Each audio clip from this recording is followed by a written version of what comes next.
আমার নাম মহেশ মেত্রা, আর আমি অবসরপ্রাপ্ত এক ব্যক্তি। কোরআনে লেখা আছে যে অন্য কাউকে হত্যা করা অপরাধ, বিবাদ ছড়ানোও অপরাধ, নিরপরাধীকে হত্যা করা অপরাধ। কিন্তু আজ দুনিয়ায় দেখছি যে দ্বিতীয় বিশ্বযুদ্ধে যত লোক মারা যায় তা তো ধর্মের নামে মরে থাকে মানুষ। মনে করুন হিন্দু, মুসলিম বা খ্রিস্টান, মুসলিম, পুরা দুনিয়ায়। তো এটা কি অন্যায় নয়? আর দ্বিতীয় আরেকটি কথা বলতে হয় যে কয়েক বছর আগে যখন অযোধ্যায় ওই ঘটনা হয়, তো জাকির নায়েক আমাকে বলেছিলেন যে যদি কোনো হিন্দু ভাই সাহায্য চায় তো আমি করব। তখন আমাকে বলছিলেন এটাই তো প্রকৃত অর্থে বিশ্ব ভ্রাতৃত্ব। মহেশ ভাই, মহেশ মেহতা ভাই, যিনি মাশাল্লাহ আমাদের সংস্থা যখন চালু হয় 1991 সালে, ওই সময় থেকে মাশাল্লাহ তিনি আসছেন এবং ওই সময় তিনি আমাদের লাইব্রেরি থেকে সবচেয়ে বেশি ভিডিও ক্যাসেট সংগ্রহ করতেন। কোনো মুসলমান তার সাথে তুলনা করলে পারত না মাশাল্লাহ। আজ তিনি বলছেন যে রিটায়ার্ড হয়েছেন কিন্তু টায়ার্ড নন। আচ্ছা, রিটায়ার্ড হয়েছেন কিন্তু টায়ার্ড নন মাশাল্লাহ। এখনো আমাদের প্রতিটি কনফারেন্সে তিনি আসেন এবং প্রায় প্রশ্ন করেন প্রথমে এবং বলেন, আমি তখন বলেছিলাম, এখনো বলি যে কোনো হিন্দুকে সাহায্য করা, সকল মানুষকে সাহায্য করা ফরজ, তা সে হিন্দু হোক বা খ্রিস্টান হোক বা মুসলমান হোক। আর এখনো মাশাল্লাহ আমি হিন্দুদের সাহায্য করি এবং ইনশাল্লাহ করতেই থাকবো।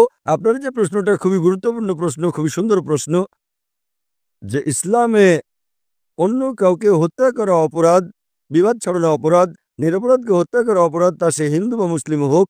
কিন্তু বর্তমানে ধর্মের নামে হত্যাযজ্ঞ চলছে, মারামারি চলছে হিন্দু মুসলিমে।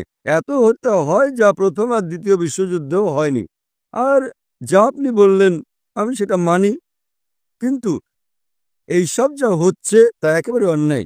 এই অন্যায় হওয়া উচিত নয়। এজন্যই আমরা এই কনফারেন্স করছি।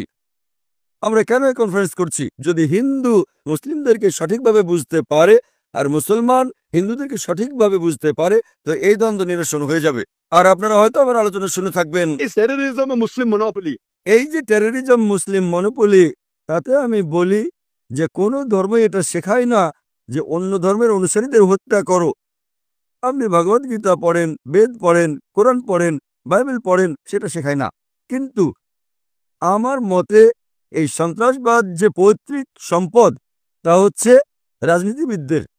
এই রাজনীতিবিদ যারা আছেন তারা সাধারণত উস্কে দেন মানুষদেরকে, সাধারণ মানুষকে ধর্মের নামে।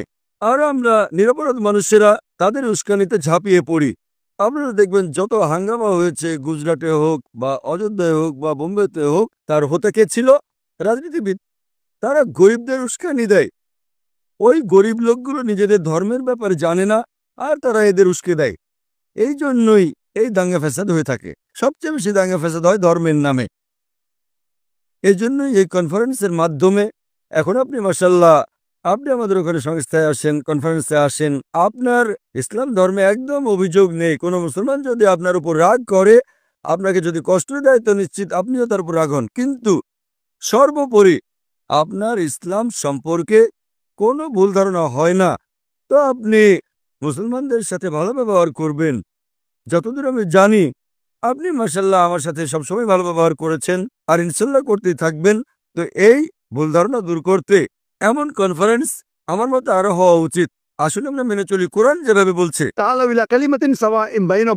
সূরা আলে ইমরান সূরা নম্বর 3 আয়াত নম্বর 64-তে, এসো সেই বিষয়ের প্রতি যা তোমাদের আমাদের মধ্যে এক। মতানৈক্য তো থাকবেই, আমরা পার্থক্য নিয়ে তর্ক না করি, যে সাদৃশ্য আছে সে ব্যাপারে আলোচনা করি।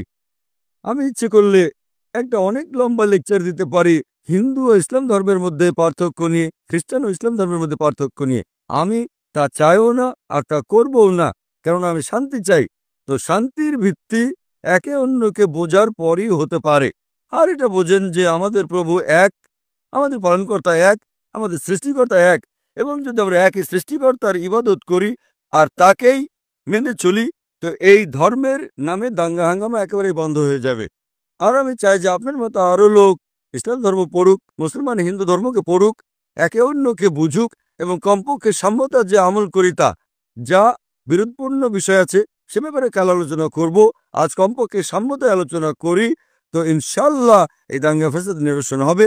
আর এই যে ধর্মের নামে দাঙ্গা ফেসাদ, একে অপরকে হত্যা করা বন্ধ হয়ে যাবে। আশা করি উত্তরটা পেয়েছেন। আচ্ছা, আমার জন্য আমি বলে দেই যে আমি হিন্দু মুসলিমে পার্থক্য করি না, এবং আমি কয়েকটি মুসলিম এতিমখানায়, ধরুন গোটা ইন্ডিয়ায়, সেখানে ডোনেশন দেই।